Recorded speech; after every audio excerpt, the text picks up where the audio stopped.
Trabajo y Desigualdades, que forma parte de la Red Desigualdades del Colegio de México, que participan la maestra Dairé Ramírez en el área de comunicación, la postdoctorante Rosario Aparicio, con quien tengo el gusto de compartir esta moderación. Yo soy Carlos Alba, su servidor. Deseamos agradecer a la Fundación Vidanta y a su presidente, el doctor Roberto Russell, por su respaldo durante este segundo ciclo destinado a investigar, a reflexionar y a buscar soluciones sobre el futuro del trabajo. Ante la emergencia sanitaria del COVID-19, consideramos fundamental dialogar sobre los impactos de esta crisis que en el tema laboral, según la encuesta telefónica de ocupación y empleo del INEGI, alcanzaría a 12 millones de personas, de las cuales 10 millones pertenecen a la economía informal. Por tal motivo, hemos organizado una serie de entrevistas con personas clave de la sociedad para analizar los principales problemas que dejará esta crisis y los que tendremos que enfrentar y resolver para el futuro inmediato. En esta ocasión queremos dar la bienvenida a la senadora Patricia Mercado, quien aceptó amablemente tener un diálogo con la diputada María Rosete, con la profesora Laura Flamant y con nosotros sobre el tema El ingreso vital, una respuesta ante la crisis provocada por el COVID-19. La senadora Patricia Mercado es economista por la UNAM. Desde los años 80 ha participado en diversas luchas en favor de las condiciones sociales y políticas de las y los mexicanos, muy particularmente de las mujeres en las economías formal e informal. En 2006 fue candidata a la presidencia de la República por el partido Alternativa Socialdemócrata y Campesina, en la cual obtuvo más de 1 millón de votos. En 2014 incursionó en el servicio público como secretaria del Trabajo y Fomento al Empleo de la Ciudad de México y más tarde fue secretaria de Gobierno de la Ciudad de México. Actualmente es senadora de la República por Movimiento Ciudadano, presidente de la Comisión de Zonas Metropolitanas y Movilidad y es secretaria de la Comisión de Trabajo y Previsión Social. Hoy tendremos como dinámica para este diálogo 3 partes. En la primera propondremos a la senadora Patricia Mercado algunas preguntas. En la segunda invitaremos a la diputada María Rosete y a la profesora Laura Flamant a que nos hagan algunos comentarios sobre la propuesta del ingreso vital, una respuesta ante la crisis provocada por el COVID-19. Y en la tercera parte dejaremos el espacio para comentarios y preguntas de quienes participan en esta reunión. Para que este diálogo pueda tener las menores interferencias técnicas posibles, les pediríamos que mantengan por favor apagado su video y su sonido y que por favor usen el chat para identificarse y escribir sus preguntas y comentarios. Bienvenida, senadora Patricia Mercado. Muchas gracias por aceptar nuestra invitación a participar en este diálogo. Al contrario, muchas gracias por la invitación que les comentaba, que nos permite sistematizar lo que estamos haciendo y la propuesta legislativa. Y bueno, pues un saludo a la académica Laura Flamant y a la diputada María Rosete, con la que hemos tenido mucha relación y que también es una de las legisladoras que impulsa la propuesta del ingreso vital de emergencia. ¿Qué le parece, senadora, si para empezar nos pone un poco en el contexto de cómo surge la idea de implementar un ingreso mínimo vital y en qué se distingue del ingreso básico universal? Bueno, yo creo que el contexto de esta propuesta es lo que hace unas semanas en una conferencia de muchas que está dando, Ángel Gurría, el titular de la OCDE, llamó el apagón de la economía y el comercio a partir de la crisis sanitaria, este apagón completo, no solamente en nuestro país, sino en el mundo. Y Rebeca Greenspan, que ella es la titular de la Secretaría General Iberoamericana, en un artículo que escribió la semana pasada, ella también alerta, ¿no? Dice, sobre el sobrecogedor, dice ella, costo humano que representa esta crisis, la amenaza más grande que han enfrentado nuestros países desde hace un siglo. Nosotros en esta iniciativa para un ingreso vital de emergencia, situaciones especiales, iniciativa que presenta Movimiento Ciudadano, pero que tiene un antecedente, que aquí María Rosete es una de las representantes, sobre todo de mujeres diputadas que presentaron un punto de acuerdo para exhortar al gobierno, al Ejecutivo a impulsar este ingreso. Nosotros lo volvimos iniciativa y, digamos, inicia esta propuesta con organizaciones de la sociedad civil, sobre todo esta red nacional que se llama Nosotrex, cuyo coordinador es el académico también Mauricio Merino, y digamos, ponen en la mesa del Congreso, tanto en la Cámara como en el Senado, esta propuesta, ¿no? Entonces, decía yo que en la exposición de motivos de nuestra propuesta,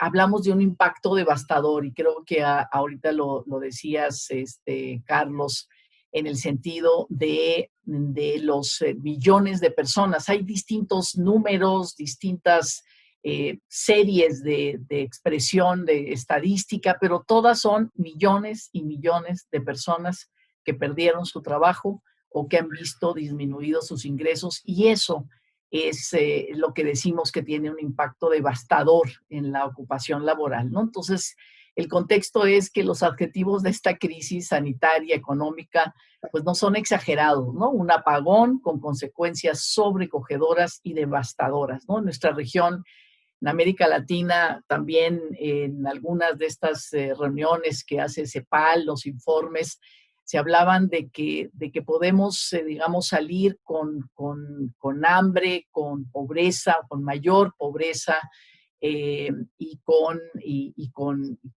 digamos, con coraje, con rebelión, ¿no? En esta pandemia. Entonces, pues ese es el contexto. El ingreso vital puede significar la posibilidad de subsistencia para las personas en pobreza moderada o extrema, que son prácticamente la mitad de la población, y parte de esta pobreza, ya lo sabíamos, Coneval lo ha venido diciendo año tras año, vivimos y ustedes seguramente pues es parte de lo que estudian, una precariedad laboral, es decir, trabajar, tener un empleo, no necesariamente te saca de la pobreza, y por eso tenemos casi a la mitad de la población en esta situación, ¿no?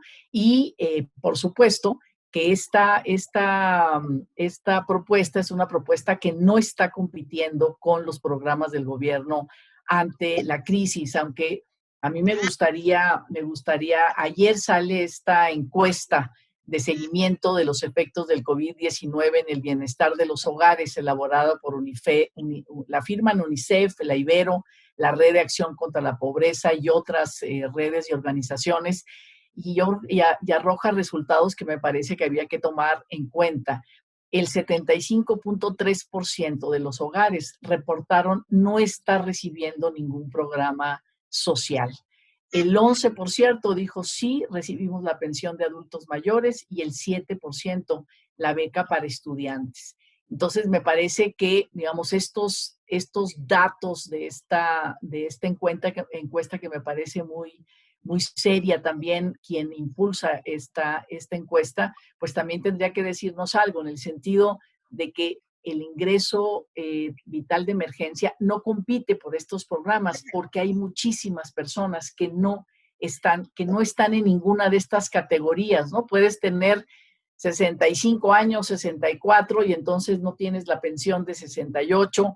Obviamente, ni las becas de niñas, niños, adolescentes en la escuela, en la educación básica, pues obviamente no estaban trabajando antes, no es que hayan perdido un ingreso. Entonces, no compite con los gobiernos. En este momento, la parte de la política laboral en este momento de crisis fue decirle a las empresas: no despidas y paga a tus trabajadores, ¿no?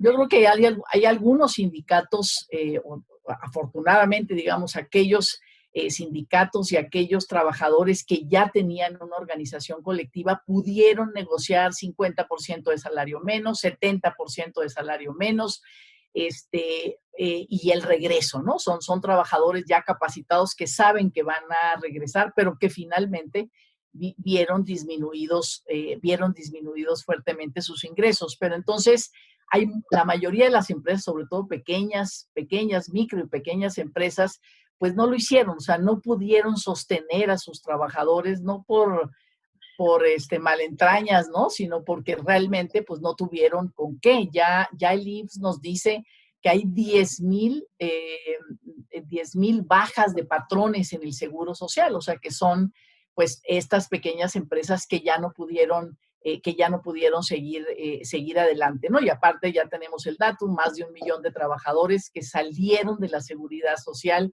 que ya fueron dados de baja, tanto trabajo, ¿no? Que nos cuesta la formalización, y pues en este momento tenemos 1 millón de trabajadores más fuera de la Seguridad Social.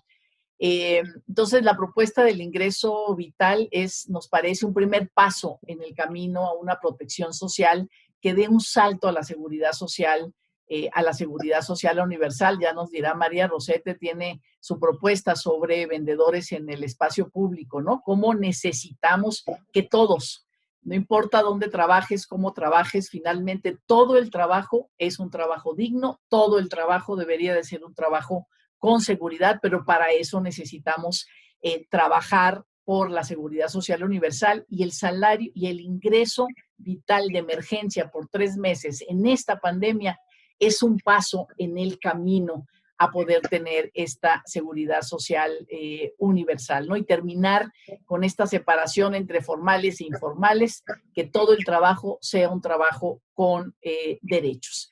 Y creo que en el Congreso el Ejecutivo hizo una propuesta para ya que la pensión de adultos mayores y las becas para los estudiantes, niños, niñas, adolescentes,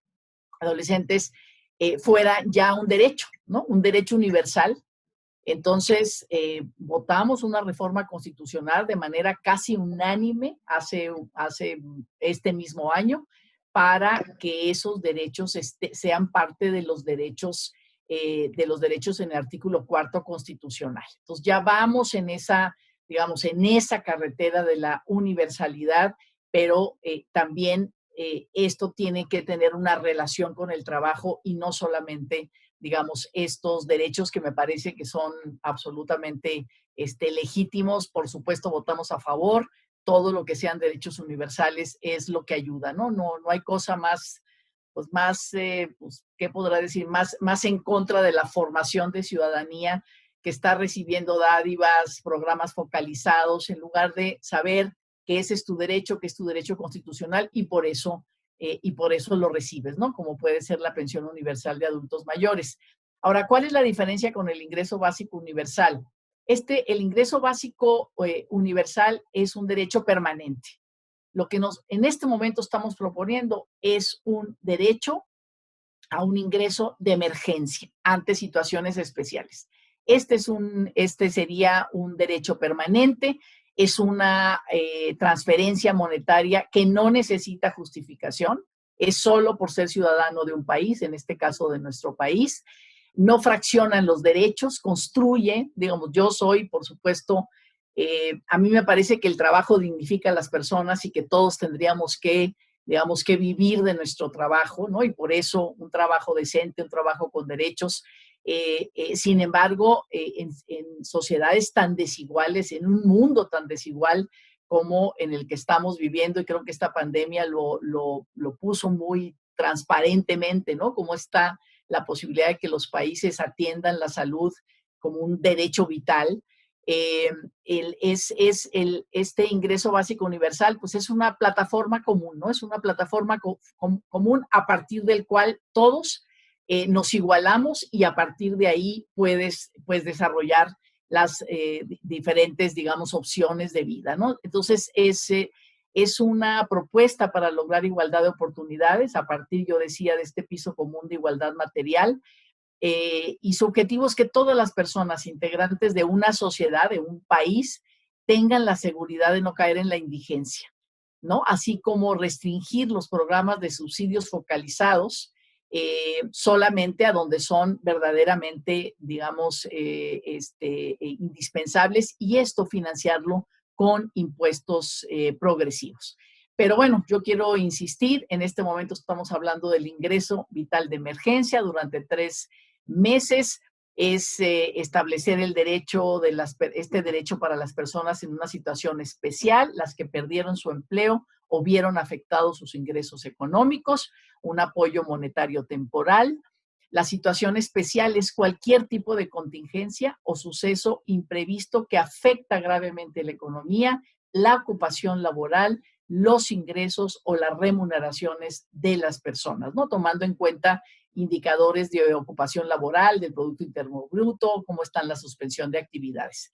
El acceso a este ingreso de emergencia debe ser para quienes perdieron su empleo o sus ingresos, el equivalente a un salario mínimo por 3 meses con posibilidad de extensión a 2 más. Involucra al INEGI la propuesta en el diseño de un catálogo de grupos poblacionales. El INEGI ya tiene el catálogo, ¿no? O sea, en realidad es lo que ya tiene. Por eso, en este momento, cuando decimos emergencia, no es que apenas vamos a empezar a trabajar. A lo mejor en otra situación especial no tenemos este apagón, ¿no? Donde todas las ocupaciones pueden entrar a pedir este ingreso de emergencia. Entonces, de eso se trata. Esa podría ser la diferencia con el ingreso básico, pero en este momento es una propuesta para esta emergencia y es una propuesta, digamos, como derecho universal para este tipo de trabajadores. Muchas gracias, senadora. Senadora, este ingreso está dirigido a la población más pobre de México, que es la que mayoritariamente está en la economía informal, o se dirige más bien a quienes perdieron su empleo en la economía formal. A ambos sectores, digamos, a todos los trabajadores, hombres y mujeres del campo y la ciudad, de todos los sectores que hayan definitivamente cerrado, perdido su trabajo, ya sea con seguridad social o no, es decir, formales o informales, o que hayan visto reducidos sus ingresos, porque a lo mejor, bueno, aquí María no me dejará mentir, pero a lo mejor un vendedor de vía pública, pues a lo mejor sí se pone, a lo mejor sí vende casa por casa, a lo mejor algo puede hacer, pero eso significa que sus ingresos no son a cero, pero se redujeron muchísimo. Entonces, estamos hablando de trabajadores de ambos sectores. Incluso muchos trabajadores llamados informales trabajan en empresas formales. Seguramente, pues ustedes también lo han estudiado, ¿no? Es decir, parece que, digamos, el dato más o menos alrededor de un 30% de trabajadores en empresas formales, es decir, empresas registradas que pagan sus impuestos, registradas ante la autoridad, son informales, que podríamos hablar todos los trabajadores por honorarios, freelancer, contratados por contrataciones muy temporales, o lo que finalmente todavía no logramos un acuerdo en el Congreso, que son las empresas de subcontratación o outsourcing, ¿no? Digamos, muchas de estas trabajadores contratados por este tipo de empresas, pues no los meten a la seguridad, no los meten a la seguridad social, aunque puedan estar registradas esas empresas de subcontratación. Entonces, estamos hablando de todo esto, el 1,000,000 de trabajadores que fueron dados de baja en la seguridad social, pero también en esta encuesta telefónica el INEGI nos habla de 12 millones, ¿no? Ya lo decía Carlos Alba al inicio, o sea, 12 millones de personas que tenían un ingreso en marzo y que ya no lo tienen en abril, o sea, que tenían una ocupación y que en este momento ya no lo tienen.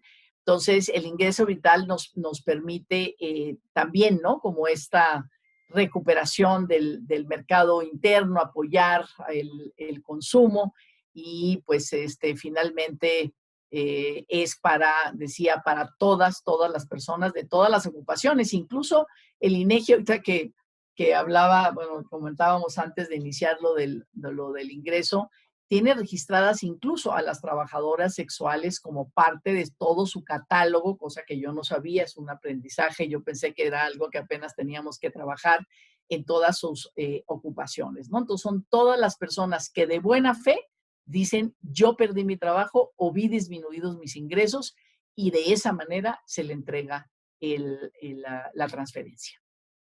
Senadora, ¿qué alcance en cuanto a cobertura puede tener la implementación de este ingreso de emergencia? Pues calculamos, nosotros hicimos la propuesta en toda la iniciativa, y también las organizaciones civiles y el punto de acuerdo en la Cámara, hasta 20 millones de personas. Digamos, hasta 20 millones, a lo mejor hubiera sido hace un mes, ¿no? En este momento podrían ser menos personas, pero digamos, calculando hasta 20 millones de personas, que son estos 12 millones que dejaron de percibir ingresos entre marzo y abril, según lo que dice INEGI, o los 6.5 millones que pueden ser los mismos de empleo que da a conocer la encuesta esta que les digo que salió ayer, ¿no? Entonces, yo creo que, digamos, el alcance sería hasta ahí. Por supuesto que tendríamos que involucrar a los gobiernos locales, ¿no? Para tener toda la cobertura posible, que todas las personas conozcan, que se sientan además merecedoras de este derecho, que vale la pena inscribirse.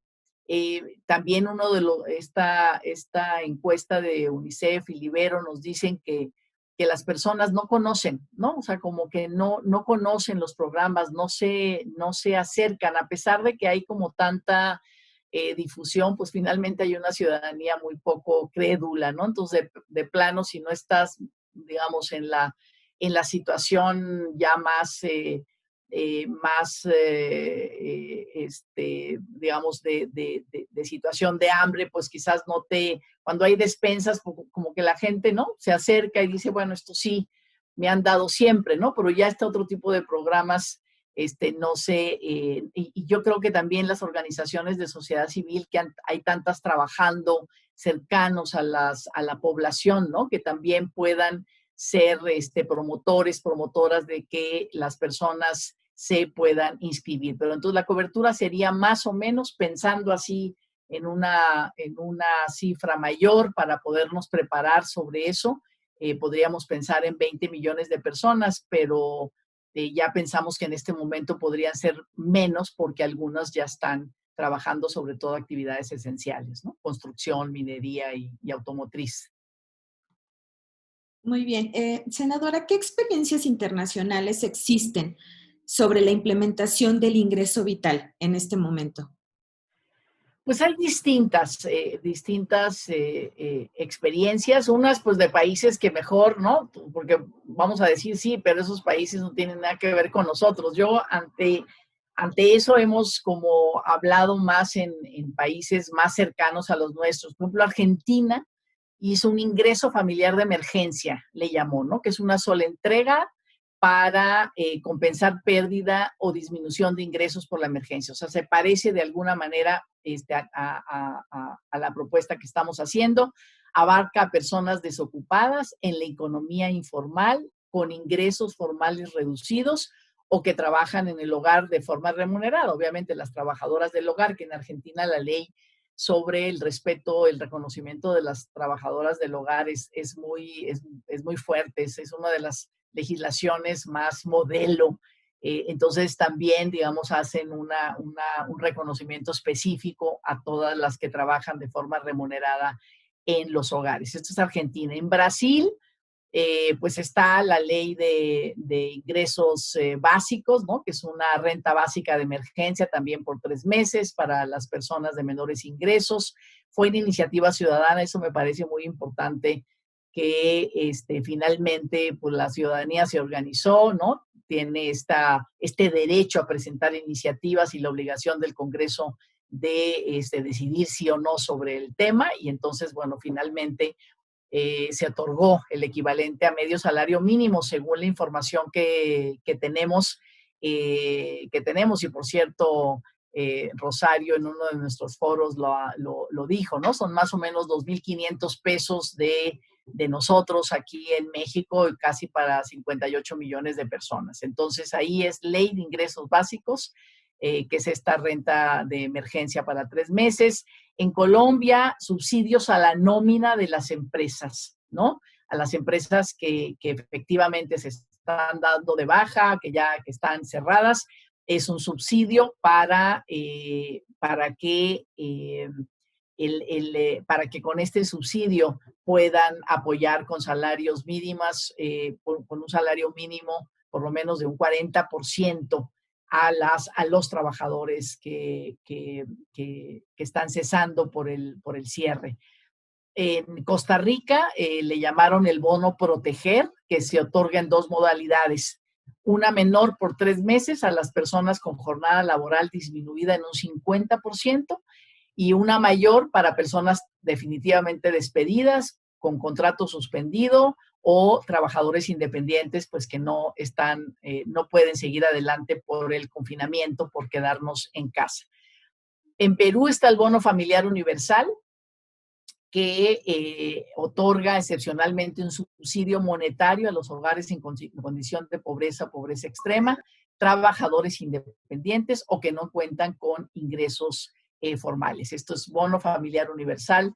Y bueno, ahí hicieron también un apoyo, sobre todo a las empresas, para que las empresas apoyen a sus trabajadores, ¿no? Y es una inversión pues hasta del 12% del Producto Interno Bruto, que por cierto ha sido muy comentado porque la secretaria no sé si es de Economía o de Hacienda, creo que es una mujer joven, 35 años, ¿no? Que realmente encontró la manera de invertir ese 12% del PIB.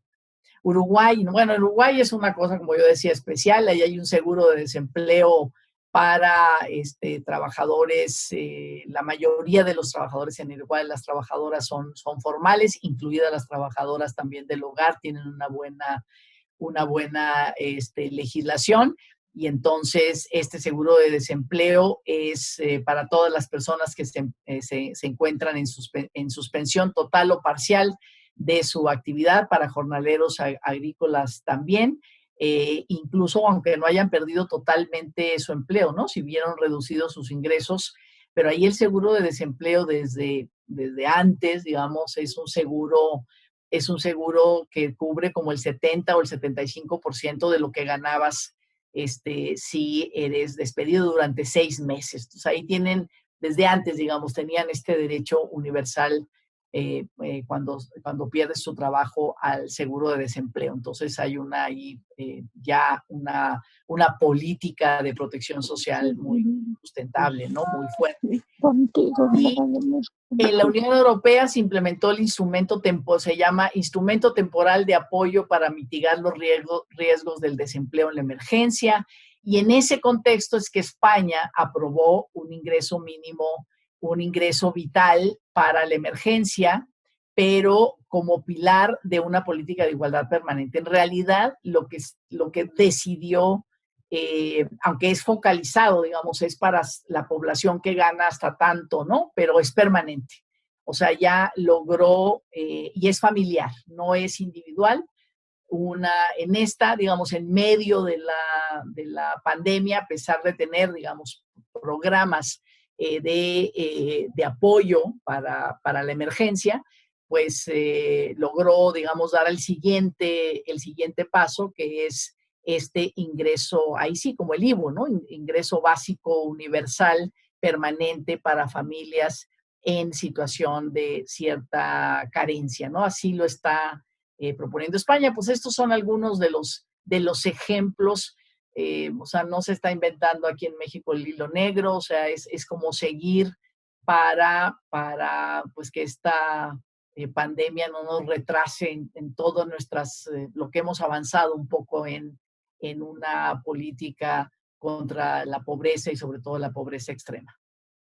Senadora, ¿existen en México las condiciones financieras para implementar este ingreso de emergencia o tendríamos que endeudarnos como país para poder echarlo a andar? Bueno, existen dos caminos, ¿no? Un camino es endeudarse.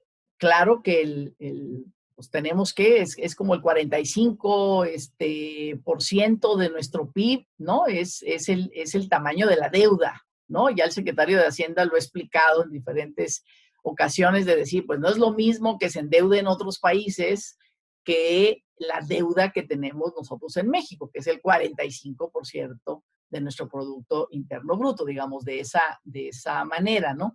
Sin embargo, en la última década el crecimiento de la deuda ha sido del orden del 1.5 anual, por lo que para 20 millones de personas serían más o menos 200,000 millones de pesos, que es más o menos el 1% del Producto Interno Bruto.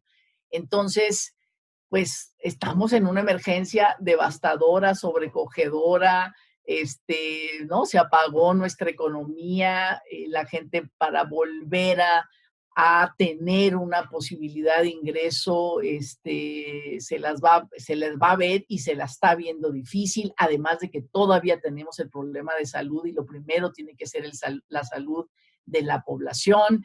Tenemos que proteger eso como Estado mexicano, como instituciones. Entonces, un camino sería eso, o sea, endeudarse un poco más, ¿no? Para esto, pues tampoco el país, ¿no? Va a meterse en una crisis.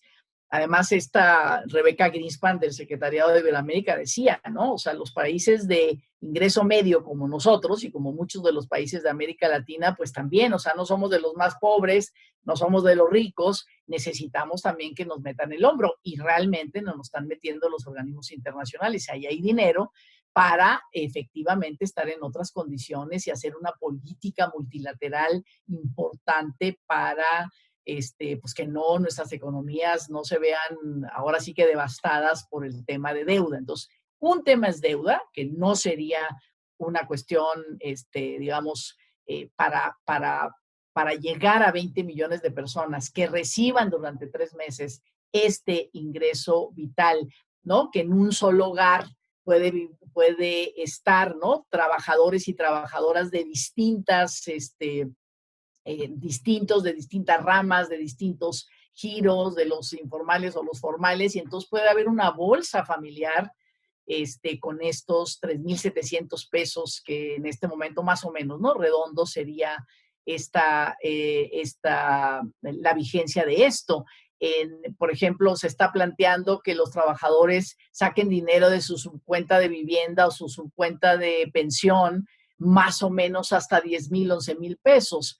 Sí, pero, o sea, sacar este dinero de por sí hay poco ahorro, ¿no? Hay poca posibilidad de ahorro y todavía sacar esos pocos ahorros para poder enfrentar esta pandemia, bueno, pues que esos 10,000, 11,000 pesos sean este ingreso vital y que no lo saquen los trabajadores, que además los trabajadores, los más pequeños, porque son los trabajadores que han tenido seguridad social, ¿no? Entonces, o sea, ¿por qué ellos sí van a sacar y van a ver reducidas sus posibilidades y no podemos, como país, endeudarnos, ¿no? Otros por 200,000 millones o menos, ¿no? Si no llegamos a toda la cantidad de personas, me parece que es una cuestión, entonces sí, la deuda es un tema, podríamos ir por ahí, pero también podría haber una recomposición del presupuesto público. Creo que la Cámara de Diputados, María nos puede decir, estaría dispuesta a sentarse en la mesa con el Ejecutivo para ver cómo encontramos esos 3.6, 3% del presupuesto que decidimos hace un año o que decidimos en noviembre frente a otra realidad, pues en este momento cambiar, ¿no? Cambiar las prioridades de ese presupuesto para poder enfrentar eso, que sería más o menos un 3% de lo que hoy es lo que hoy es el presupuesto público. Entonces, pues por ahí podríamos encontrar las alternativas. Dinero hay, posibilidades hay.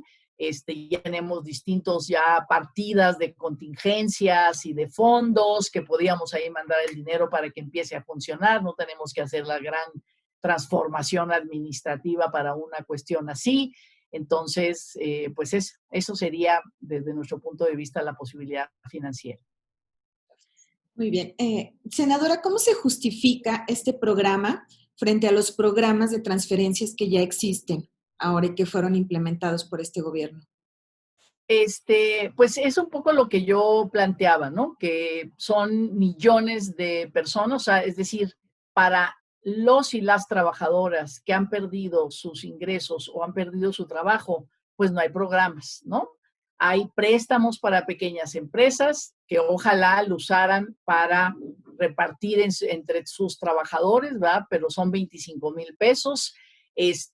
Hay préstamos para trabajadoras del hogar, pero las trabajadoras del hogar en el IMSS son 2 millones y en el IMSS solamente están alrededor de 20,000. Entonces, esas son las que podrían pedir un préstamo al IMSS. Las becas para niñas y niños estudiantes, pues son para niñas y niños estudiantes, es decir, no son para personas que han perdido su trabajo, porque son niños y niñas.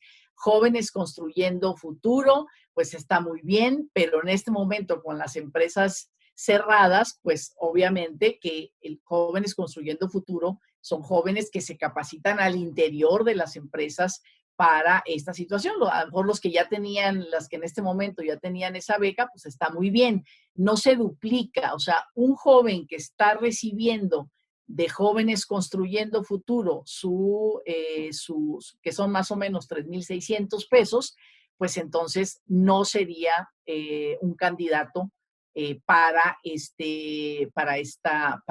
el ingreso vital, ¿no? Entonces, pues ese sería, digamos. Entonces, se justifica muchísimo por el tema de que nosotros hemos hecho estos foros, hemos tenido a mucha gente en testimonio, ¿no? Y su testimonio es, pues, ¿a dónde? No alcanza, yo decía, los 68 años, no es un niño, ¿no? No es por ejemplo, las mujeres trabajadoras que reciben una pensión para meter a su hijo en un centro que en este momento están cerrados, pues tampoco, porque si ella perdió el trabajo, la guardería o el centro donde están cuidando a sus hijos, esa beca, pues tendría que pagar para que esa guardería también pues no se venga abajo. No es para sus gastos, no es para los gastos de esa familia ni para los gastos de esa mujer trabajadora madre. Eso es para el cuidado de sus niñas y niños. Entonces, ella necesitaría este programa también, ¿no? Entonces, son, digamos, en el sentido de que se justifica porque, pues ya hemos visto que son millones de personas las que no tienen acceso a uno de esos programas porque no va dirigido para ellos y para ellas. Y bueno, pues si hablamos de trabajadores, del millón de trabajadores formales que pueden sacar de su cuenta del Infonavit, no es un programa social, es una facilidad de su dinero que lo sacaría, no es un programa para meterle el hombro, digamos, ante la pérdida de trabajo. Entonces, nos parece, digamos, que no compite, ¿no? Con los programas federales, no se está planteando de esta manera. ¿Considera usted, senadora, que el ingreso vital contribuye para disminuir las desigualdades en México? ¿Tendría esta pretensión también? Absolutamente, absolutamente. El Coneval ya nos dijo que estima que esta crisis podría generar hasta 10 millones de personas más en situación de pobreza por ingresos y potencialmente entre 6 y 10 millones más en pobreza extrema. Esto nos puede suceder en México, puede suceder en toda América Latina. Por eso se están haciendo este tipo de leyes. No podemos permitir, ¿no?, que billones de personas que no estaban en situación de pobreza, de carencia, caigan en esta situación. Profundizaríamos las desigualdades, ¿no? Puesto que no le ponemos un dique, ¿no? No le ponemos una pared para que esto, no un piso más bien más parejo, ¿no? Nos parece que sin una intervención fuerte del Estado, esta pandemia, esto que estamos viviendo, realmente va a ahondar las desigualdades y las desigualdades de derechos, porque no es así de que es decir, la desigualdad no nos llega a todos igual, ¿no? las mujeres y los hombres, pues nos llega distinto. Las mujeres estamos perdiendo más trabajos en general en las crisis, en otro tipo de crisis, las mujeres les va mejor, ¿no? A los hombres es, digamos, los crack productivos o financieros impactan mucho más en el trabajo de los hombres. En esta crisis ha impactado mucho más en el trabajo de las mujeres porque ha impactado mucho más en el trabajo llamado informal, donde la mayoría de las mujeres están, desde las que venden Avon, ¿no? Por multinivel, hasta vendedoras en vía pública, hasta las dependientas en los grandes centros comerciales. Es decir, las mujeres han perdido muchísimo el trabajo. Entonces, no es lo mismo en el campo que en la ciudad, los jornaleros agrícolas, ¿no? Ayer, bueno, veíamos en Guerrero, ¿no? Las remesas, y además estos son problemas que cruzan fronteras, ¿no? También, porque yo me preguntaba, yo decía, bueno, ¿qué haríamos con todas las personas o familias que dejan de recibir remesas, ¿no? Y hubo alguna serie de entrevistas de pues, gente en Estados Unidos que decía, yo ya dejé de mandar, ya no puedo mandar, yo ya dejé de mandar a mi familia. Entonces tenemos, ¿no? Guerrero, donde muchas familias están dejando de recibir esas remesas porque no hay trabajo tampoco allá. Y yo decía, bueno, híjole, ¿será un elemento para decir por qué no le llega a esta familia el ingreso vital? O sea, no estaba trabajando, pero estaba recibiendo una remesa y con esa remesa podría vivir, ¿no? Sobre todo mujeres. O sea, ahí apareció una mujer diciendo, pues yo trabajo, yo hago canastas, pero sin la remesa no puedo. Entonces, esa mujer, yo decía, podría reportar menores ingresos porque no le llegó la remesa. Creo que son preguntas, no todo está resuelto en la iniciativa legislativa, ¿no? Pero son preguntas que ante esas realidades, pues tenemos que contestar si este ingreso puede. Entonces, decía, pues sí, definitivamente yo creo que este ingreso vital de emergencia tendría caer en una desigualdad más profunda de la que ya teníamos en nuestro país como uno de los países más desiguales del mundo. Senadora, en esta misma línea de reflexión de la pandemia, las mujeres están sufriendo el doble impacto del COVID, ya que por un lado ha afectado su actividad económica y por otro acentúa las cargas de trabajo de cuidados y doméstico. Y en este sentido, le preguntaría si no debiera de tener un enfoque de género esta propuesta. Yo creo que, digamos, el ingreso mínimo vital como está propuesto hoy, en este momento, no beneficiaría a las personas que cuidan sin remuneración. Por supuesto que ya, incluso en nuestros foros, pues ha habido la propuesta de decir, ¿y por qué no? O sea, ¿por qué no pueden entrar dentro de las, digamos, como en este momento? Es decir, el INEGI ya tiene una primera lista de actividades, digamos, de actividades laborales o de ocupaciones. Podríamos, y creo que es una discusión, ¿no? Podríamos incluir de una vez por todas en ese catálogo de ocupaciones el trabajo no remunerado que se hace en los hogares, sobre todo el trabajo de cuidados. Y si metemos en esa lista de ocupaciones por el contexto, estamos hablando de situaciones especiales de emergencia. Hoy tenemos esta, mañana podemos tener otra.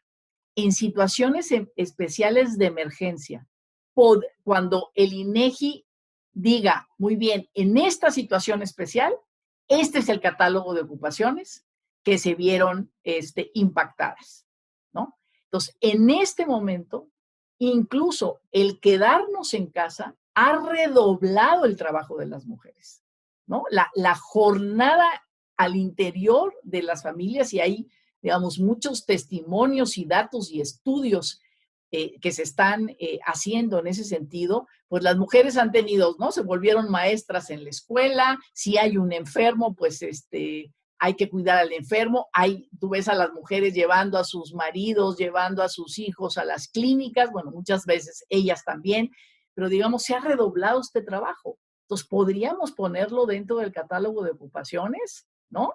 es posible, por lo menos me parece que hay que dar la discusión, porque ya la OIT, desde hace algunos años, ustedes lo saben muy bien, ya cambió su definición de trabajo y ahora define el trabajo como cualquier actividad llevada a cabo por personas de cualquier sexo y edad que producen bienes u otorgan servicios para uso de otros o el uso propio. Es decir, ya metió el trabajo de cuidados en la definición de trabajo. No solamente es la producción de bienes y servicios. Entonces, pues esa es una discusión, ¿no? Como para meterle perspectiva de género, pero bueno, también este ingreso vital de emergencia, como yo decía hace rato, beneficiaría muchísimo a las mujeres, porque en estas, digamos, diversas encuestas, como yo decía, bueno, pues hay una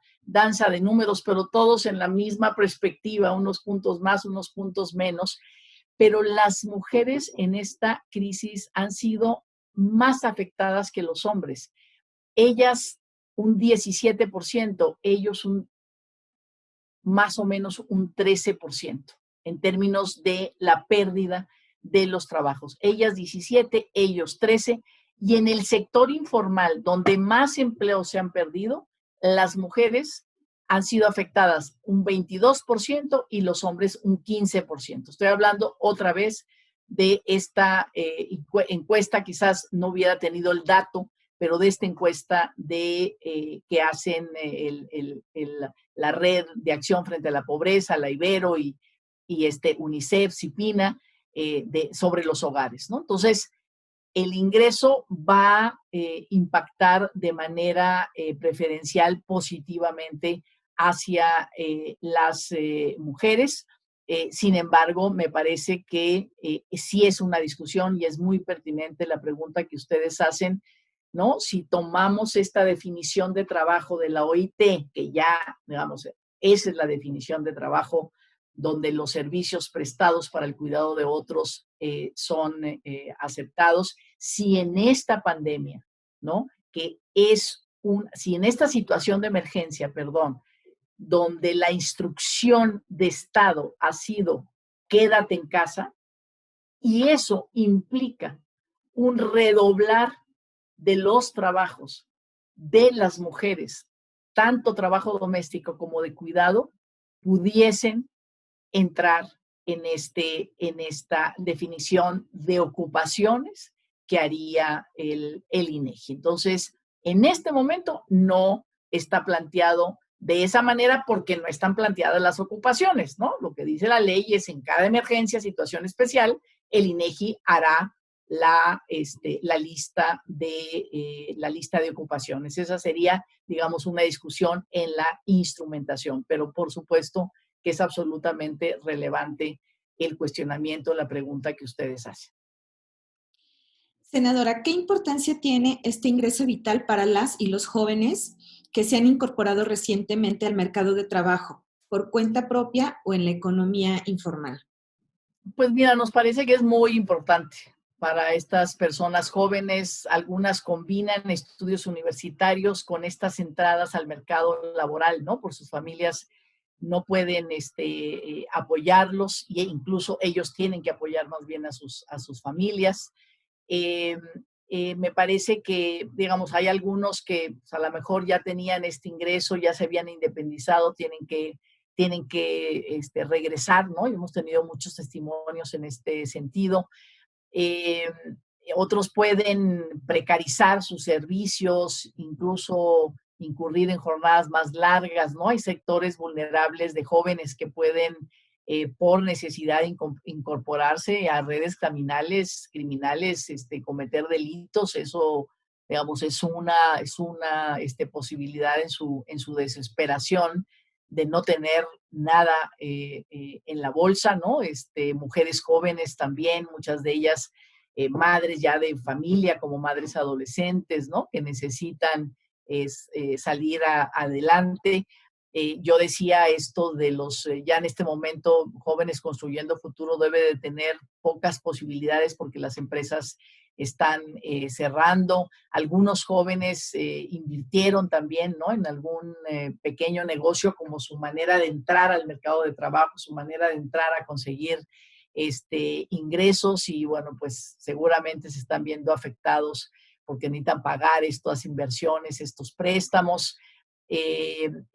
Quizás con este ingreso vital, pues podrían regresar, ¿no?, a sus familias, a sus hogares, y con esto aportar para la alimentación cotidiana, pero también poder salir adelante de sus compromisos. Creo que, como yo decía, todos estos, sobre todo los jóvenes que están entrando al mercado laboral, no podemos permitir que pierdan la esperanza, que se ¿no?, desencanten de esa entrada, y tener este ingreso vital, y a lo mejor su padre o su tío o su abuelo o tal, pueden hacer esta bolsa familiar y sentirse parte. Digamos, vale la pena haber trabajado, vale la pena haber estado en alguna ocupación, porque entonces tengo derecho a este ingreso. Por cierto, quienes más han perdido los empleos, los trabajos, los ingresos, ganaban entre 1 y 2 salarios mínimos, es decir, entre 3,600, 3,700 y 6,000 pesos. Entonces, el ingreso vital de 3,700 sí es un ingreso que puede hacer la diferencia. Sí, digamos, un joven se puede comparar con otro joven que en este momento no estaba ni trabajando ni estudiando, y decir, tú no puedes acceder a este ingreso porque no puedes, digamos, no puedes decir que tenías una ocupación. Yo, como sí la tenía, sí puedo acceder a ese ingreso. Entonces, vale la pena haber estado en el mercado de trabajo para tener este derecho. Me parece a mí muy importante, ¿no? Que no decaiga el interés de los jóvenes de seguir en el mercado laboral en cualquiera de sus formas, saber que vale la pena tener un trabajo, ¿no? Incentivar, trabajar por un ingreso que, pues de alguna manera lo dignifica, ¿no?, en la permanencia y en la búsqueda de empleo.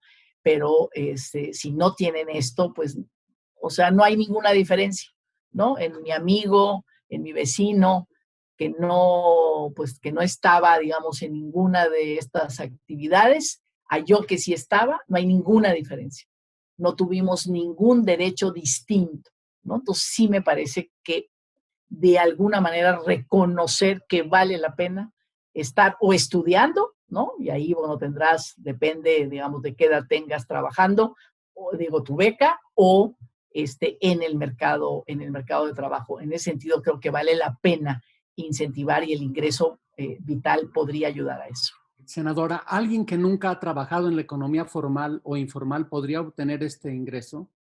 Eso es lo que decía en este momento. Pues no, ¿no? O sea, si no estás en el trabajo, cualquiera que sea la ocupación, como yo decía, formal o informal significa que estás o no en la seguridad social, que es un trabajo con derechos, todos entrarían, pero si no estás, pues no, solo que mientas, ¿no? Solo que mientas y te inscribas diciendo que sí estabas, pero, digamos, tomando en cuenta que no será así, pues la respuesta es no, ¿no? Entonces, yo creo que aquí el tema, me parece que desde una perspectiva de género, esta pregunta sí requiere una respuesta, por ejemplo, del reconocimiento del trabajo de cuidado, del trabajo doméstico no remunerado, ¿no? Porque ese trabajo hasta ahora no es considerado ni formal ni informal, ni formal ni informal, pero podría ser considerado, digamos, dentro de esta propuesta cuando se generen las ocupaciones, ¿no? Pero la respuesta definitiva en este momento sería: quien no haya desarrollado una ocupación, o sea, que esté desarrollando una ocupación cuando llegó esta pandemia y la dejó de hacer y de recibir, pues entonces no recibiría el ingreso. Pero, digamos, nos queda esta discusión sobre el trabajo de cuidados y doméstico realizado sobre todo por las mujeres, que hasta ahorita no está en ninguna de las dos categorías. Quisiera agregar algo a esta pregunta, en el sentido de aquí la discusión sobre el trabajo no remunerado de cuidados y el trabajo doméstico, el ingreso básico universal sí lo resolvería, ¿no? O sea, es decir, de alguna manera con el ingreso básico universal, que es universal para todos, no importa si, ¿no? No importa no importa nada, no está condicionado, es simplemente por vivir en este país, de alguna manera podría hacer posible el pago el pago, digamos, con los recursos fiscales del país de este trabajo, ¿no? Pero bueno, eso va en una carretera, digamos, que tenemos que discutir sobre derechos universales. Senadora, ¿en qué momento se encuentra esta iniciativa? ¿En qué momento político? Bueno, pues ya se presentó en el Senado, se presentó en la Comisión Permanente el punto de acuerdo. En la Comisión Permanente no pueden votarse iniciativas, solamente puntos de acuerdo. Entonces, bueno, pues ahí está. Digamos, ya se mandó a una de las comisiones. Hay 3 comisiones para dictaminar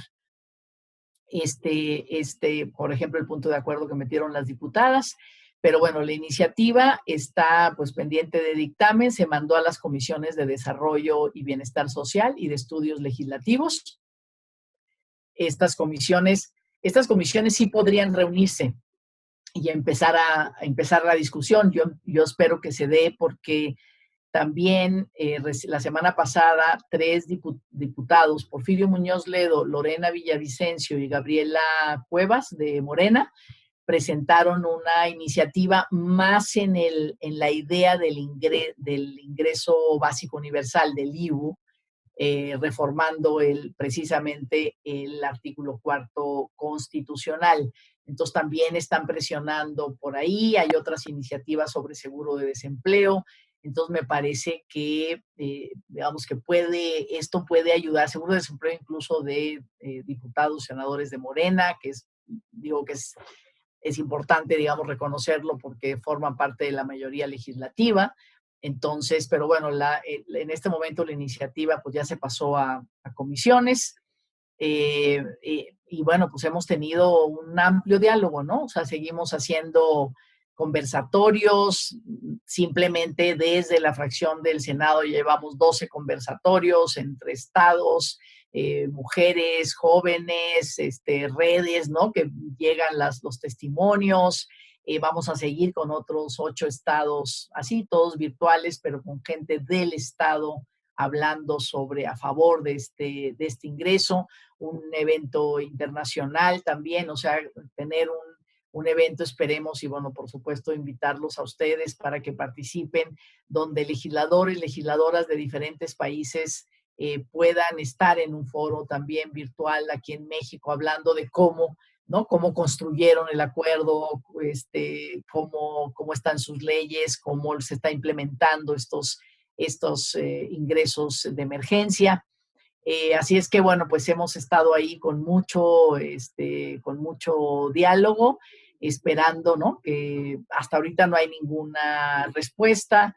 Nosotros, la Red Nacional de Organizaciones Civiles de Ciudadanos, habló con el presidente hace como 15 días, el presidente de Morena, ha hablado con las distintas fracciones parlamentarias, todavía no con el Ejecutivo, ni con la Secretaria de Economía, ni con el de Hacienda, ni con la de Trabajo, un poco para pues ver que si hay alguna posibilidad de que el gobierno pueda repensar una propuesta de este tipo. Pero bueno, pues ahí está, ¿no? La iniciativa, pues tendrían que ser comisiones ordinarias.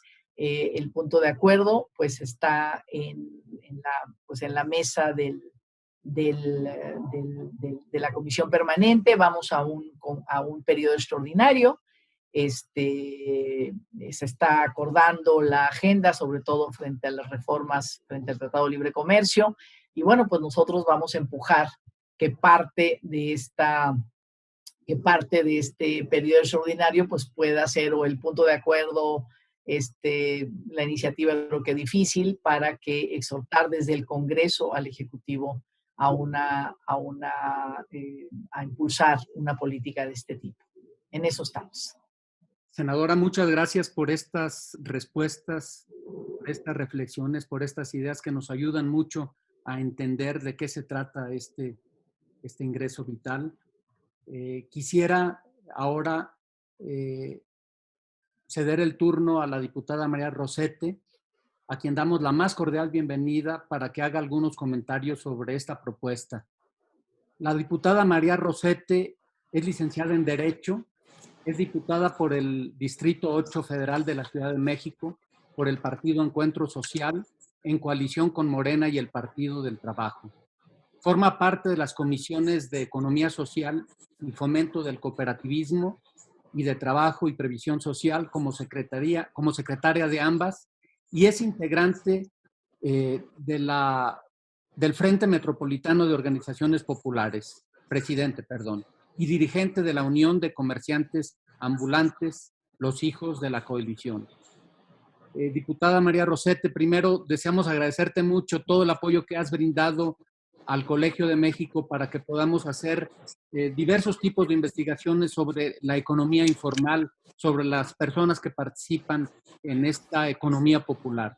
Quisiéramos cederte la palabra y pedirte si puedes hacer un comentario en cierto modo sucinto, breve, para dar tiempo también a preguntas de quienes están participando en esta reunión. Claro que sí. Muchísimas gracias, Carlitos, Pati.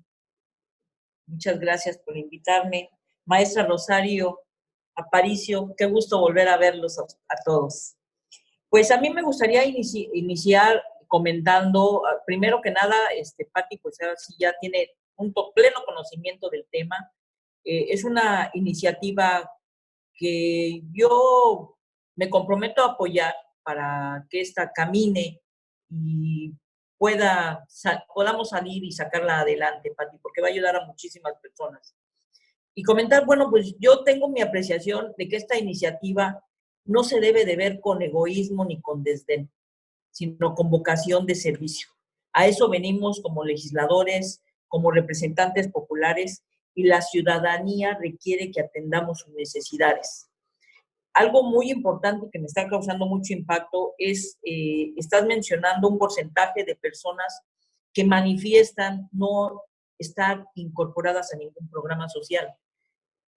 Tengo conocimiento de que se han invertido millones de miles de pesos destinados a diferentes programas, y estas cifras que mencionan pues sí son alarmantes. No entiendo entonces qué es lo que está sucediendo.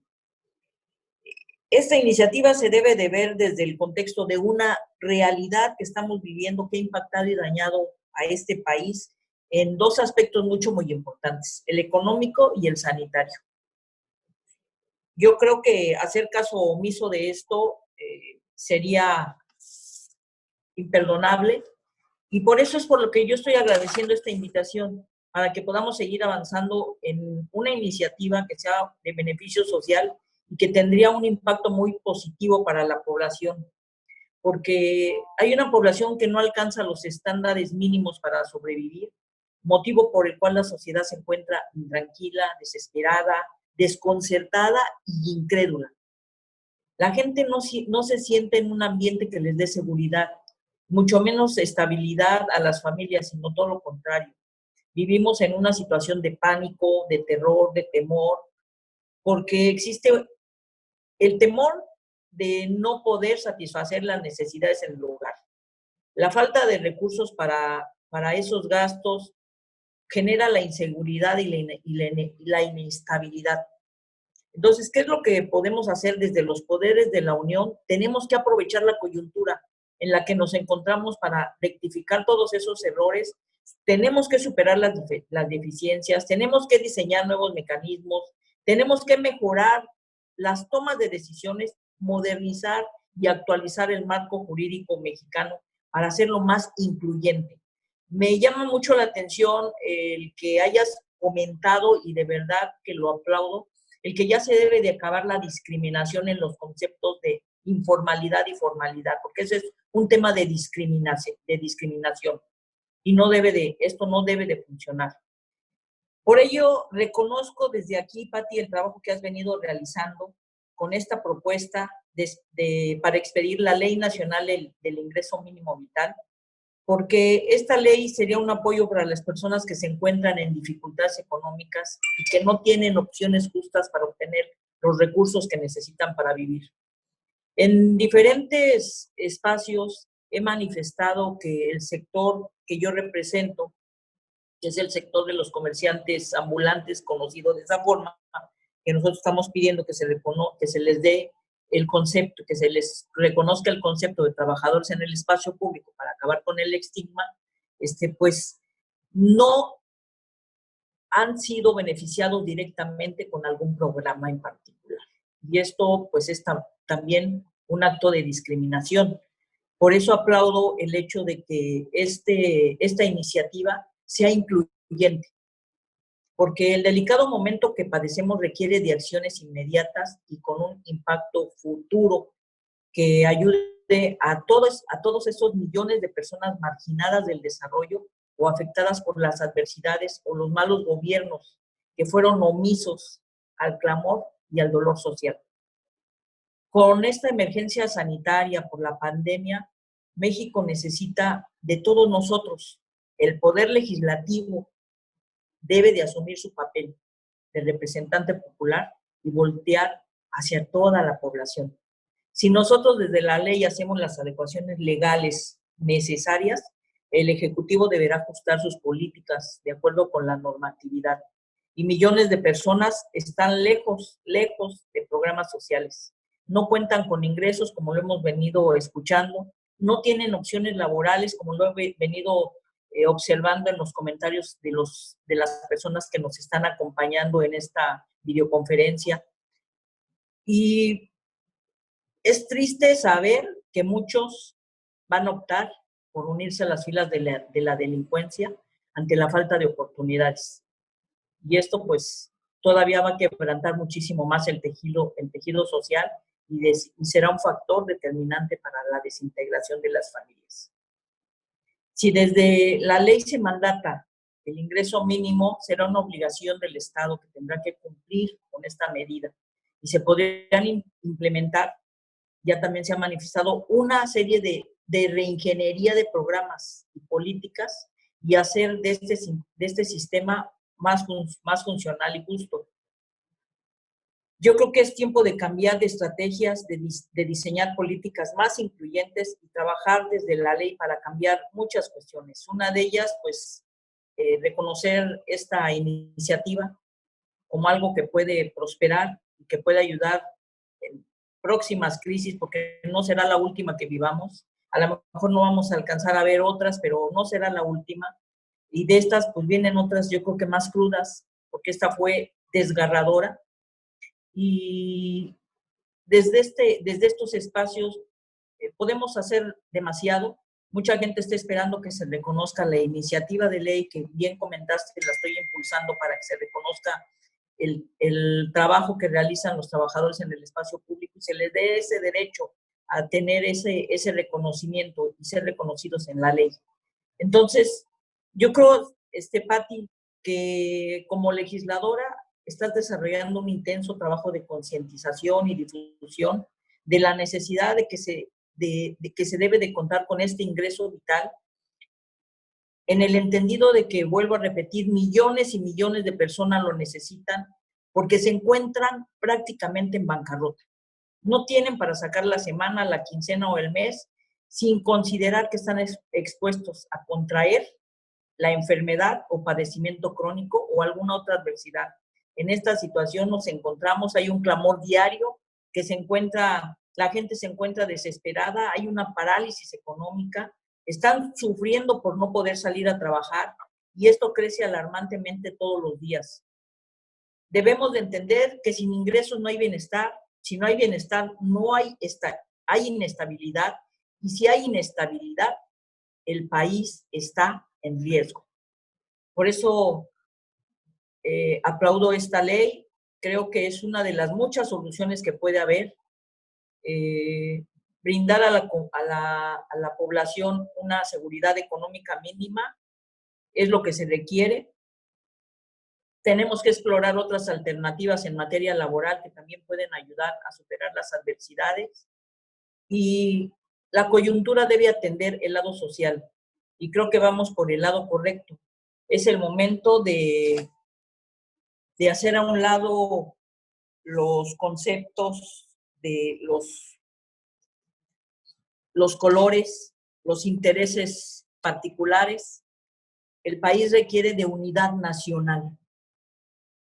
El país está pidiendo a gritos que lo salvemos y para eso estamos. Todos debemos de poner nuestro granito de arena. Es cuanto. Muchísimas gracias por esta invitación. Muchas gracias, diputada María Rosete, por tus comentarios. Y ahora quisiera dar la bienvenida a la doctora Laura Flaman para que comente la propuesta que se ha presentado. Laura Flaman es profesora investigadora en el Centro de Estudios Internacionales del Colegio de México y es investigadora nacional nivel 2. Obtuvo su maestría y el doctorado en Ciencia Política y de la Salud en la Universidad de Rochester. Es experta en análisis y evaluación de políticas sociales, de salud y de protección al medio ambiente.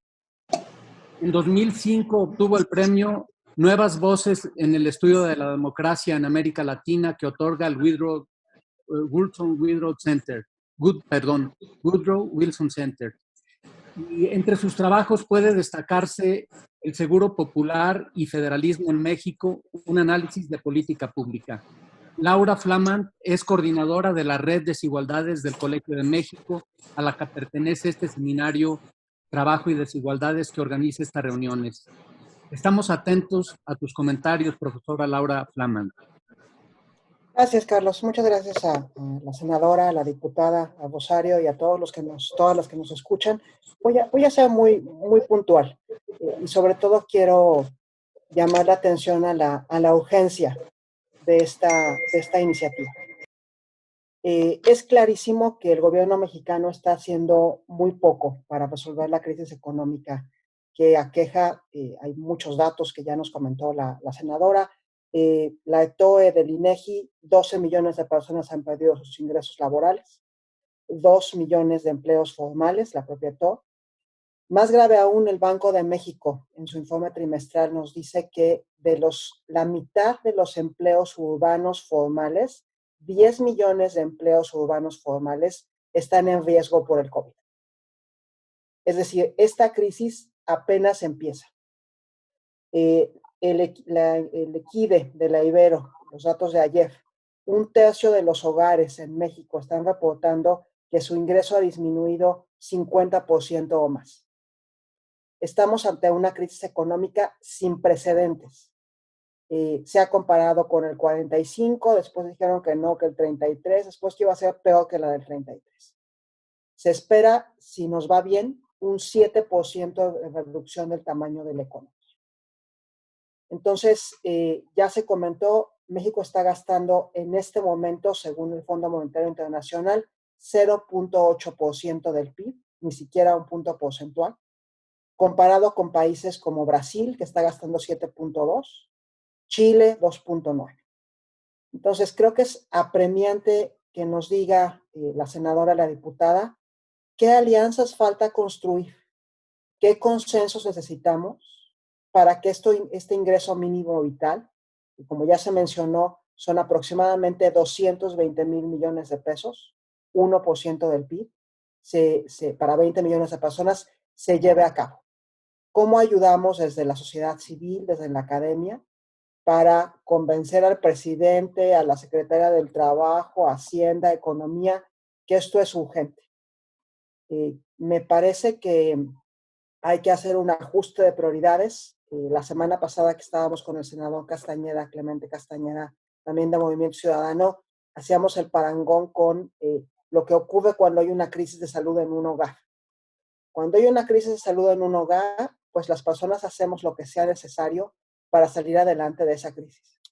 No pensamos en construir un departamento que luego me va a generar ingreso, no pensamos en cambiar el automóvil. Pensamos en, aunque sea necesario endeudarse, cómo salir de la crisis sanitaria, y me parece que estamos de salud, estamos en ese momento. Ahora, de veras quiero felicitar y no lo digo solo por quedar bien, de veras creo que esto es el tipo de iniciativas que México merece de parte de su legislativo. Iniciativas sensibles socialmente, bien informadas y factibles. Este ingreso mínimo vital es, en términos financieros, factible. Hay cuestiones que hay que precisar de la implementación. Lo platicamos la semana pasada con el senador Castañeda en un seminario que organizó el Espinosa Iglesias. Creo que hay mucha disponibilidad de muchos expertos en estos temas para facilitar la implementación, pero es apremiante, como ya se mencionó. Ahora, creo que también es crucial, voy a ser muy breve en esto que voy a decir ahora, pensar en las debilidades que esta pandemia ha revelado sobre el Estado mexicano, sobre todo en cuanto al estado de bienestar. Y voy a hablar de tres cosas y me interesa muchísimo saber, pues, qué se está pensando, un poco ya se mencionó, en el Senado y en Movimiento Ciudadano y en Morena y en otros partidos políticos al respecto. Voy a hablar de tres debilidades que la pandemia ha dejado al desnudo en el Estado mexicano. La primera del sistema público de salud, después de la regulación del mercado laboral que ya se mencionó, y la tercera de esta red de protección social del estado de bienestar. En cuanto al sistema público de salud, ya sabemos, estamos en un sistema fragmentado, donde los servicios de salud a los cuales tienes derecho dependen de tu situación laboral. Gruesamente, insiste seguridad social, y luego las personas que no tienen seguridad social, hasta el año pasado atendidas por el Seguro Popular, ahora el INSABI. Es un sistema donde solamente tenemos 1/3 del personal de enfermería que los países de la OECD en promedio. Es un sistema donde deberíamos contratar, formar, no solamente contratar, formar a 120,000 médicos, médicas adicionales, otra vez, para que tuviéramos un sistema comparable al promedio de la OECD. Es un sistema donde 4 de cada 10 pesos que se gastan en salud vienen de gasto de bolsillo, el gasto más ineficiente. Segundo problema que ha revelado debilidad del Estado mexicano en la pandemia, la regulación del mercado laboral. Tenemos un mercado laboral precario, ya lo comentó la senadora, donde hay inestabilidad e incertidumbre en el empleo. Y les doy un par de datos que vienen del informe sobre desigualdades que el Colmex publicó en el 2018, donde Carlos Alba y otros 12 investigadores participamos. 45% de los trabajadores subordinados remunerados no tienen contrato, no tienen prestaciones de seguridad social. 9% de esos trabajadores tienen contratos temporales. Por eso ha sido ahora tan, entre comillas, fácil despedirlos, desafortunadamente. Hemos permitido que el mercado laboral se precarice y ahora estamos pagando las consecuencias. Tercera debilidad, y con esto termino. Este estado de bienestar, una red de protección social que debería ofrecernos servicios de salud iguales, de calidad, pagados con impuestos generales. Este seguro de desempleo o de discapacidad y enfermedad, las pensiones, los servicios de cuidado infantil. Ese sistema universal de protección social lamentablemente no existe. Nos hemos ocupado en México de crear una seguridad social limitada, asociada solo al trabajo formal, y hemos puesto parches para intentar proteger a la gente, la mayor parte de los trabajadores, 6 de cada 10, que no tienen seguridad social. Este sistema hace un trabajo bastante mediocre, si me permiten, en cuanto a la protección social. Les menciono un solo indicador y con esto termino. Si comparamos cuánto cambia el Gini, este coeficiente de distribución del ingreso, antes y después de la intervención gubernamental, es decir, de cobrar impuestos y hacer transferencias, en Bélgica la desigualdad de ingresos disminuye 47%. En Estados Unidos, que tiene un estado de bienestar bastante débil, disminuye 26%. En Brasil, disminuye 16%. En México, poquito menos de 3%. Tenemos un estado de bienestar que no está haciendo su trabajo. Y me parece que es apremiante que legisladoras tan competentes como ustedes empujen que tengamos una red de protección social, un estado de bienestar sólido para tiempos normales y para tiempos de crisis. Muchas gracias. Muchas gracias a ti, profesora Laura Flaman, por tus comentarios. Y pues ahora disponemos de unos cuantos minutos para algunas preguntas de las personas que han estado siguiendo esta reunión. Nada más quisiera comentar que gran parte de las opiniones que se han vertido aquí son sobre todo felicitaciones a nuestras legisladoras por el trabajo que están haciendo. Hay muchas personas que veo que están vinculadas desde sus trabajos, desde sus hogares, y hay algunas preguntas que quisiéramos recuperar de aquí. Una de ellas es dirigida a la senadora en el sentido de saber qué posibilidad hay de que la iniciativa llegue a buen término a tiempo. Entonces, a lo mejor lanzamos algunas de las preguntas en unos 10 minutos más que nos demos para terminar. ¿Qué les parece? Muy bien. Pues qué posibilidades, ya lo decía, ¿no? La doctora Flaman, ¿qué podemos hacer? ¿Qué alianzas se necesitan para poder influir y que esto suceda? Yo creo que, digamos, la diputada María Rosete, con todas las organizaciones, hay que expresarse. La semana pasada, el jueves, no sé si vieron, salió un desplegado de una mesa sindical donde firmó desde la CTM, CROC, el sindicato, la Unión Nacional de Trabajadores, el sindicato de la universidad, me parece, y bueno, fue un posicionamiento a favor de una medida como esta. Entonces, me parece que eso es lo que puede hacer que el gobierno se mueva, o sea, que no seamos solo, ¿no? Unos cuantos. María pertenece a la mayoría gobernante, digamos, finalmente a esa coalición, tiene forma de construir confianza de lo que estamos planteando. No es lo que tú haces no sirve, hay que hacer otra cosa. No, o sea, no competimos con eso. Sigue adelante con tus proyectos, pero aquí está toda la evidencia de que no está llegando, digamos, suficiente a millones de personas que en este momento necesitan. Entonces, me parece que desde ese lugar, yo creo que estas alianzas, o sea, la presencia de la academia, ¿no? Con esta reflexión profunda, con los datos,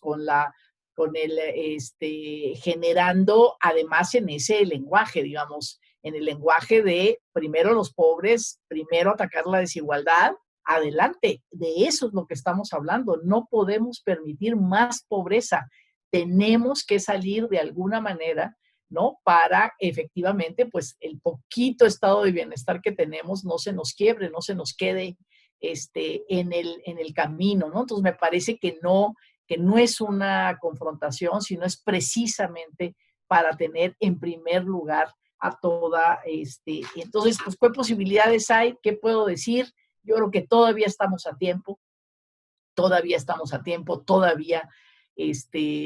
la mayoría de la población está en casa. Cuando empiece a salir o si ya está saliendo, la recuperación va a ser lenta. Tenemos la posibilidad, yo creo que la expresión, no podemos expresarnos en las calles, tampoco, digamos, pero sí la expresión con la palabra, la expresión, ¿no? Social es muy importante, como pasó en Brasil, ¿no? Rosario Aparicio nos contaba, ¿no? Como pasó en Brasil, o sea, en Brasil no fue una propuesta de un legislador, no fue la propuesta del gobierno, fue una propuesta ciudadana. O sea, miles y miles de firmas para decirle al Congreso, y aquí en México también existe la figura de la iniciativa popular, digamos, decirle al Congreso, ¿sabes qué? Tienes que votar eso, y el Congreso con esa movilización, que no fue en las calles, sino que fue con las firmas, ¿no? Dijo, pues adelante con esta propuesta. Y el gobierno también, pues finalmente no pudo, digamos, decir que no. Entonces me parece que esa es la posibilidad. Necesitamos ser cada vez más voces que desde este lugar, digamos, a favor de un pacto, de un acuerdo por el bienestar, ¿no? Que esta crisis no sea esa crisis de bienestar que esta debilidad, ¿no? Que ya se hablaba del sistema de protección, pues no se vuelvan no solamente una debilidad, sino que se vuelva verdaderamente el rasgo del Estado mexicano para los próximos años. Sí, tenemos un comentario, también una pregunta de María Calvache. Dice, buenos días. Siguiendo lo que dice la doctora Laura, ¿por qué no llevar a cabo la iniciativa de la renta básica o ingreso ciudadano universal, como lo presentó en la legislatura pasada la doctora Araceli Damián?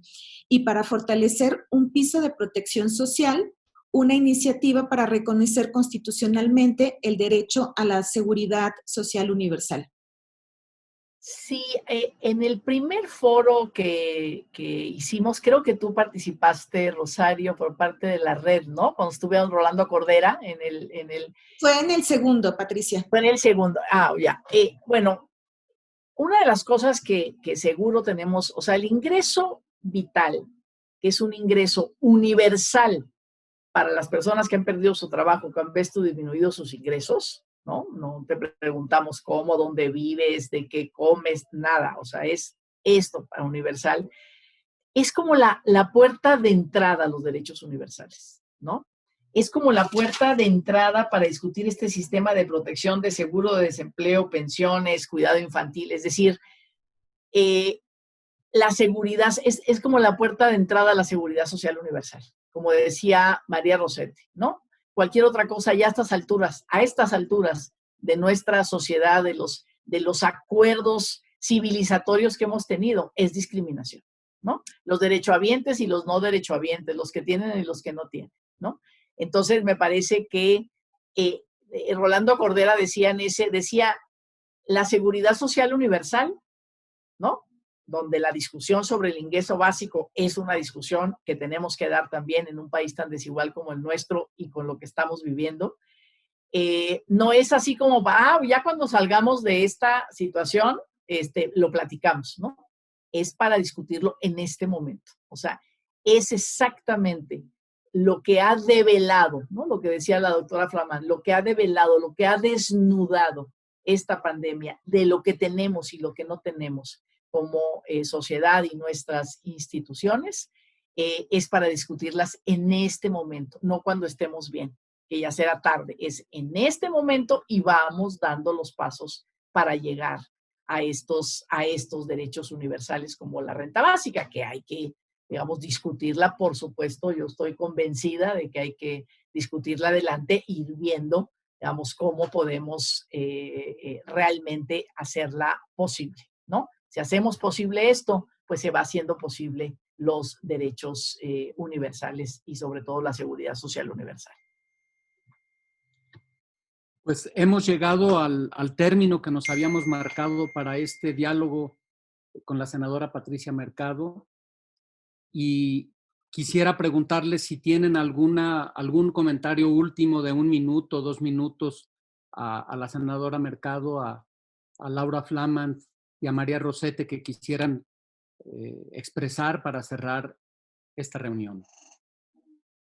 Creo que yo no tendría más que agregar, solo que pues que no perdamos de vista que necesitamos cada quien. Alicia Bárcena de CEPAL decía, hay que pensar fuera de la caja.